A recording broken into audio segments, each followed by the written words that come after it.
এদিকে দেখো ডিম সেদ্ধ বসিয়ে দিয়েছি, আর এদিকে এই দুধ দিয়ে গেল কিছুক্ষণ আগে। চা হয়ে গেছে, দেখতে পাচ্ছ।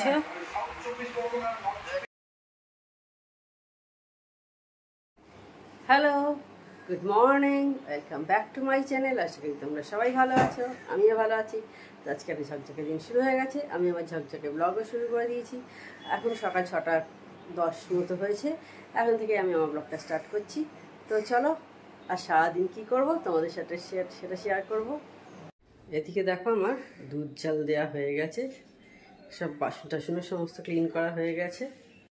এদিকে দেখো ডিম সেদ্ধ বসিয়ে দিয়েছি, আর এদিকে এই দুধ দিয়ে গেল কিছুক্ষণ আগে, দুধ জালও বসিয়ে দিয়েছি। আর সকালে বাসি যে দুধ ছিল সেই দুধটা দিয়ে দই ফেটে ফেলেছি। আর আমার মেয়ে অনেকক্ষণ আগেই পড়তে চলে গেছে, ও 6:35-40 বেরিয়ে গেছে। তো অনেকক্ষণ আগে, এখন দেখো না কটা বাজে, এখন প্রায় 7:30 বাজে। তো সেই জন্য এখন এই সমস্ত কাজগুলো টুকিটাকি মিটিয়ে নিচ্ছি। মানে দই পাতা তো অনেকক্ষণ আগে হয়ে গেছে, তখন 6টার মধ্যে বোধহয় দই পেতে ফেলেছি। আজকাল তাড়াতাড়ি বসেও যাবে। তো এই এখন মোটামুটি সেরকম আর খুব কিছু কাজ নেই, এইগুলো করছি, এগুলো আছে মোটামুটি টুকটাকি কাজ আছে। তো এই তো ঠিক আছে, এরপর আবার তোমাদের সাথে কিছুক্ষণ পর কথা বলবো। ভোর ভোর ঘুম থেকে উঠলে কিন্তু হাতে অনেক টাইম পাওয়া যায়।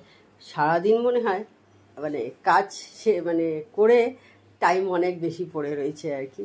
কারণ যা অন্যদিন উঠি তার থেকে আমাদের শুক্রবার অনেকটাই তাড়াতাড়ি ওঠা হয়। মানে আমি 5:20 মধ্যে সেদিনকে উঠে পড়ি, কারণ মেয়ে বেরিয়ে যাবে তো 6:35-40 মধ্যে বেরিয়ে যায়। তো তার মধ্যে আমার কাজগুলো কি করে দিতে হবে, ও টুকিটাকি একটু যে সমস্ত জল খায়, তারপরে একটু অল্প হলেও একটু ওটস খেয়ে যায়, কারণ সেই ফিরতে ফিরতে বেলা 11:30 বেজে যায়।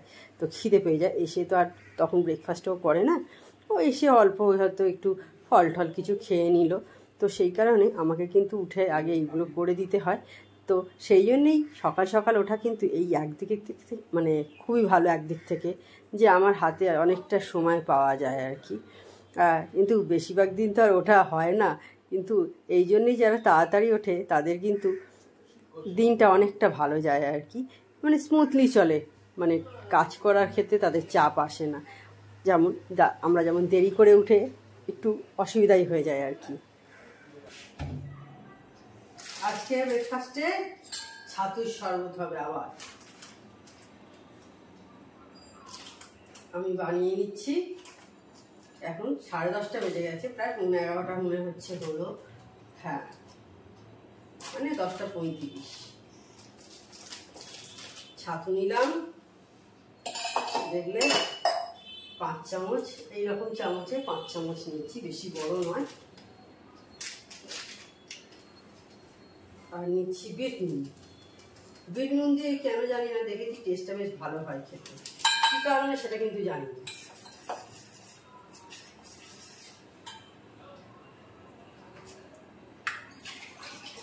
এই গ্লাসের 1 গ্লাস মতো হবে। তো আমি জলটা যার জন্য 1 গ্লাস এইটা নিয়ে নিলাম, নিয়ে এইটাতে দেবো আস্তে আস্তে করে, পুরোটা একসাথে দিয়ে দেবো না। আমার মেয়ে আবার এটা খেতে ভালোবাসে না, ওকে একবার করে খাইয়েছিলাম, ওর ভালো লাগেনি।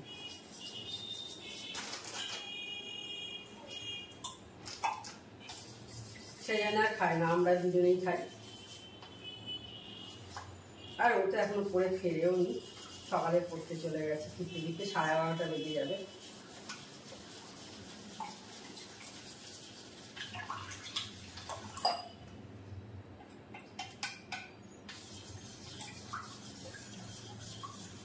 ও এলে একটু ওকে গ্লুকন-ডি করে দেবো।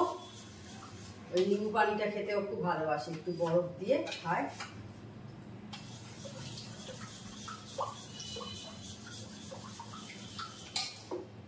হাফ একটা লেবু দিয়ে দিচ্ছি।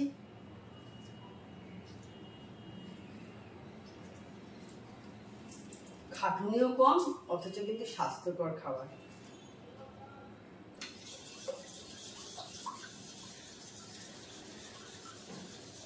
হয়ে গেল, এবার পেঁয়াজটা দিয়ে দেবো আর কাঁচা লঙ্কা দিয়ে দেবো, ব্যাস। এই যে একটু পেঁয়াজ দিয়ে দিলাম, লঙ্কা দিয়ে দিলাম।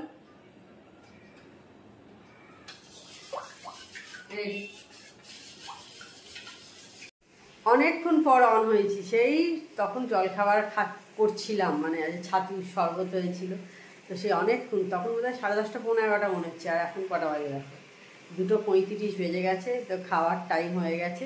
তো চলো আজকে কি রান্না হয়েছে একবার দেখিয়ে দিই। আজকে নানা রকম, মেয়ের একরকম রান্না, আবার আমাদের একরকম রান্না, চলো দেখিয়ে দিই তোমাদের। দেখো হাঁড়িতে ভাত আছে, মেয়ের জন্য হয়েছে ডাল সেদ্ধ আর মাছের ঝাল, আর আমার হাজব্যান্ডের জন্য একটু মাংস হয়েছে। মেয়ে খাবে না বললো, অনেক দিন পড়ে আছে, সেই কারণে মাংসটা করে নিলাম। তো প্রথমেই দইটা ডিস্ট্রিবিউট করে নিই, 3 জনের দই খেতে বসে, প্রথমেই আগে আমি ফার্স্ট এইটাই করে নিই, এরপর তারপরে রান্নাঘরে টুকটাক কি যে কাজ আছে সেগুলো করবো। আগে দইটা ডিস্ট্রিবিউট করে নিই। এই দই ছাড়া আমার যেন খাওয়া শেষটা মনে হয় অসম্পূর্ণ থাকে, ভীষণ ভালো লাগে আমার দই খেতে।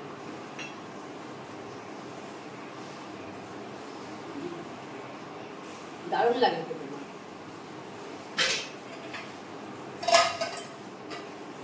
তো দেখো হয়ে গেল, এবার এগুলো তুলে দেবো ফুটে। একটু দেরি লাগে খেতে বসতে, ততক্ষণ কাজগুলো মিটিয়ে নিই।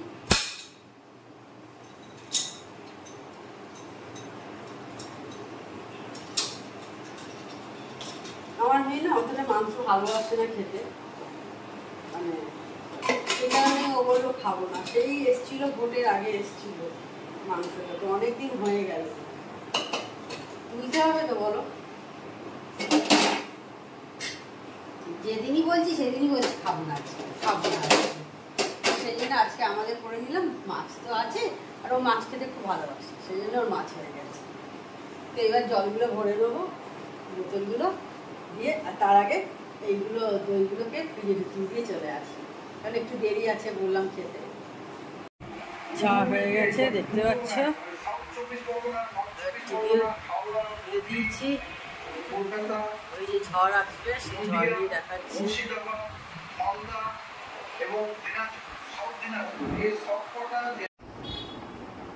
তো এখন একটু ফ্রেশ হলাম, বেশ ভালো লাগছে, ভালো গরম আছে কিন্তু, বেশ ভালো গরম আছে। ঝড়টা তো রেমাল নাকি বেশ এরকম নাম, তো রিমাল দেখাচ্ছে, কোথাও রেমাল, যাই হোক সেটা সানডে ফল হওয়ার কথা, ল্যান্ডফল হওয়ার কথা। তো আমাদের বাংলাদেশটাই বেশি পড়বে, আর মানে সুন্দরবন অঞ্চলে, আর কিছু এফেক্ট তো আমাদের সুন্দরবনে অবভিয়াসলি পড়বেই। তো যাই হোক, সেই কারণে আরও বেশি গরমটা বেড়ে গেছে আমার মনে হয়। তো যাই হোক, আর আজকে সন্ধ্যাবেলা আমি হঠাৎ করে বললো যে ইডলি খাবে, ইডলি অর্ডার দিচ্ছিলো, জোম্যাটোয় দেখছিল, তো 2 পিস ইডলি দেখাচ্ছিল, তো 100 টাকা না এরকম বোধহয়, কাছাকাছি এরকম দেখাচ্ছিল। তারপর তো নেবে ডেলিভারি চার্জ নিয়ে, আমার মনে হয় 150 টাকার ওপর চলে যাবে। তো তারপরে বললো থাক, দরকার নেই। তারপরেই এই যে রাস্তা দিয়ে যে ইডলি ধোসা বিক্রি করতে করতে যায় না আমাদের এখান দিয়ে, তো সেটা যাচ্ছিল, সেটা এখানে কিনে দিলাম 30 টাকায়, মাত্র 4 পিস দিয়েছে 30 টাকায়। হায়দ্রাবাদেও যেমন তাই, রোড সাইডে যদি 30 টাকায়, যেমন সকালে একদিন আমরা এর আগের বারে, যে লাস্টে যেবারে গেছিলাম তার আগের বারে যখন গেছিলাম, তখন গিয়ে আমাদের যেখানে থাকি মনে মাথায় তোমাদের দেখাচ্ছিলাম না সব ভিডিওতে, যে ওইখানে সমস্ত খাবারের দোকান আছে, অসুবিধা কিছু নেই, তো ওখান থেকে কিনে এনেছিল। ওখানেও কিন্তু সেম 30 টাকায় 4 পিস পাওয়া গেছিলো। তো বরঞ্চ ওইখানের থেকে চাটনিটা এখানে ভালো করেছে, আর মানে খুব ঝাল দিয়েছিল। হ্যাঁ, আর এলবি প্রসাদে দারুণ করেছিল, ওখানে 50 টাকা। এলবি প্রসাদে কোনো ঝাল ঠাল কিছু না, এখানেও তাই ঝাল কিছু নেই, কিন্তু বেশ ভালো করেছিল। আর আমরা যখন ছোটো ছিলাম আমরাও কিন্তু এরকম কিনে খেতাম, মানে ওকে আজকে কিনে দিয়ে মনে পড়ে গেল, যখন মানে আমরা স্কুল লাইফে আর কি, তখন 6, 7, 8 এইরকম বোধহয় পড়ি। তো তখন আমাদের পাড়া দিয়ে এরকম চাটু টং টং টং টং করতে করতে বিকেলের দিকে যেত, মানে সন্ধ্যেবেলার দিকে 6টা 6:30টার সময়। তো আমরা থালা নিয়ে যেতাম, আজকে আমি যেমন গেলাম থালা বাটি সব নিয়ে যেতাম। তখন আমরা খুব ধোসা খেতাম, ইডলি নয়, তখন আমরা ধোসা খেতাম সব, আমরা ভাই বোনেরা নিয়ে আসতাম কিনে, তারপরে ভাগযোগ করে খেতাম, কারণ অত গোটা গোটা খাওয়া সম্ভব হতো না একজনের পক্ষে। তো যাই হোক, সেই দিনটা বেশ মনে পড়ে গেল। আর ছোটোবেলায় সেই মনে আছে আমরা খেতাম স্কুল লাইফে ঘটি গরম, এখনও বিক্রি হয় কিন্তু এখন আর খাওয়া হয় না, কিন্তু সেই সময় আমরা খুব খেয়েছি কিন্তু ঘটি গরম, তাই না বলো? আমাদের মতো বয়সী যারা আছো বা কাছাকাছি আমাদের এজের আছে তারা নিশ্চয়ই জানো ঘটি গরম গরম গরম এইটুকু করে দিত। কত ছিল দামটা আমার ঠিক খেয়াল করছে না, এরকম ছোটো ছোটো ঠোঁয়া করে বিক্রি করতো, গরম গরম দারুণ লাগতো খেতে কিন্তু, তাই না বলো? এইসব দিনগুলো কিন্তু একটা দারুণ লাগে, মানে ভাবলে এই সমস্ত দিনগুলো। এখন জানি না অত কিনে খায় কিনা সেই রকম দেখি না, সেও তাই সন্ধ্যেবেলা করে কিন্তু যেত রাস্তা দিয়ে সব, তাই না? তো যাই হোক, আজকে মনে পড়ে গেল, তো সেই জন্য তোমাদের সাথে বললাম। এখন রাত্রি 9টার মতো বেজে গেছে, দেখো চা বসিয়েছি, দেখেছো? এখন চা খাবে আমার হাজব্যান্ড ফিরে কাছ থেকে। তাহলে আজকের ভিডিওটা আমি বড় করছি না। আমার চ্যানেল যদি তোমাদের ভালো লেগে থাকে তবে অবশ্যই আমার চ্যানেলকে তোমরা সাবস্ক্রাইব করো, লাইক করো, শেয়ার করো। আর যেসব বন্ধুরা এখনও পর্যন্ত আমার চ্যানেলকে সাবস্ক্রাইব করোনি তারা চটাপট আমার চ্যানেলকে সাবস্ক্রাইব করে দিও। Tata, good night, sweet dreams.